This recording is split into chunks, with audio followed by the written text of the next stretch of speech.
এই মাছটা চিনে না এরকম মানুষ খুঁজে পাওয়া যাবে না। তো যারা পছন্দ করেন তারা তো আসলে অধিক মাত্রায় পছন্দ করে এই মাছটা। আমার তো ভীষণ প্রিয়, তাই এই মাছটারই আজকে একটা স্পেশাল রেসিপি নিয়ে আসলাম, যেটা খুব সহজেই তৈরি করে নেওয়া যায়। তো এখন প্রথমে একটা কড়াইয়ের মধ্যে আমি মাছগুলো নিয়ে অল্প একটু পরিমাণে হলুদ আর লবণ দিয়ে সিদ্ধ করে নিব। আর কোনো কিছু দিব না এটাকে, আর বেশি সময়ও লাগে না যেহেতু এই মাছটা নরম। তো সিদ্ধ হয়ে গেছে, এখন এটাকে নামিয়ে ফেললাম। এখন কিছুক্ষণ ঠান্ডা করতে দিব, ঠান্ডা হয়ে গেলে এর থেকে কাঁটাটা ছড়িয়ে নিব।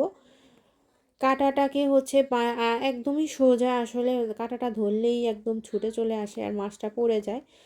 তো এইভাবে আমার মাছগুলো কিন্তু কাটা বাছা হয়ে গেছে। এই যে সবগুলো কাটা আমি উঠিয়ে নিয়েছি। এখন আসল রান্নায় চলে যাব। কড়াইতে তেল গরম দিয়ে দিলাম, আর তেলটাকে গরম দিয়ে দিব। আর এই মাছটা আমি রান্না করব একদম পেঁয়াজ ছাড়া। যেহেতু পেঁয়াজের দাম বেড়েই গেছে, তাহলে কি পেঁয়াজ ছাড়াই রান্না করব। দিয়ে দিলাম জিরা ফোড়ন আর সাথে কয়েকটা রসুনের কোয়া। এখন এইটাকে ভালো করে ফোড়নটা হতে দিব। এখন দিয়ে দিচ্ছি সিম আর আলু। আর মাছটা রান্না সিম আর আলু দিয়েই করব। আর বেগুন দিয়েও কিন্তু এই মাছটা ভীষণ ভালো লাগে।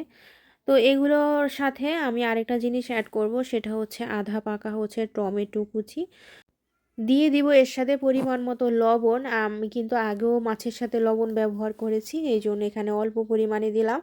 আর 1 চামচ পরিমাণে হলুদের গুঁড়া, আর 1 চামচ কাঁচামরিচ বাটা। এই মাছটা একটু ঝাল ঝালি ভালো লাগে। তো এগুলো সবগুলো ভালো করে তেলের মধ্যে কষিয়ে নিব। আর ততক্ষণ কষাবো যখন সিম আর আলুটা একদম ভাজা ভাজা হয়ে যায়। যেহেতু আমি সিদ্ধ করে নেইনি, তাই একদম ভাজা ভাজা করা হয়ে গেলে এর মধ্যে এই কাটা ছাড়ানো মাছটা দিয়ে দিলাম। আর একটু কালারের জন্য দিয়ে দিয়েছি 1/2 চামচের পরিমাণ মরিচের গুঁড়া। এখন এটাকে একদম হাই হিটে জাল দিব।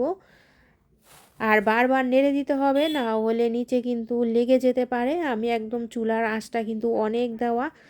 যতটুকু জল আছে পুরো জলটাই কিন্তু একদম টানিয়ে নিব। এই যে পুরো জল টেনে গেছে, নিচেও লেগে লেগে যাচ্ছে। তো এই যত এটা লেগে যাবে ততই এর স্বাদটা কিন্তু বেড়ে যাবে। তো নামানোর আগে দিয়ে দিব ধনিয়া পাতা। ধনিয়া পাতাটা দেওয়ার পরে এটাকে অল্প আঁচে কিছুক্ষণ একটু ভাজা ভাজা করব। এখানে আমি আর কোনো মশলা ব্যবহার করব না। আর নামানোর আগে অল্প একটু সরিষার তেল দিয়ে দিয়েছি। তো এই যে নামিয়ে ফেললাম। এখন গরম ভাতের সাথে গরম গরম পরিবেশনের পালা। এরকম যদি একটা রেসিপি থাকে তাহলে অন্য কোনো আইটেমের দরকার হবে না। তো আজকে এই পর্যন্তই। সবাই ভালো থাকবেন, সুস্থ থাকবেন। কথা হবে অন্য কোনো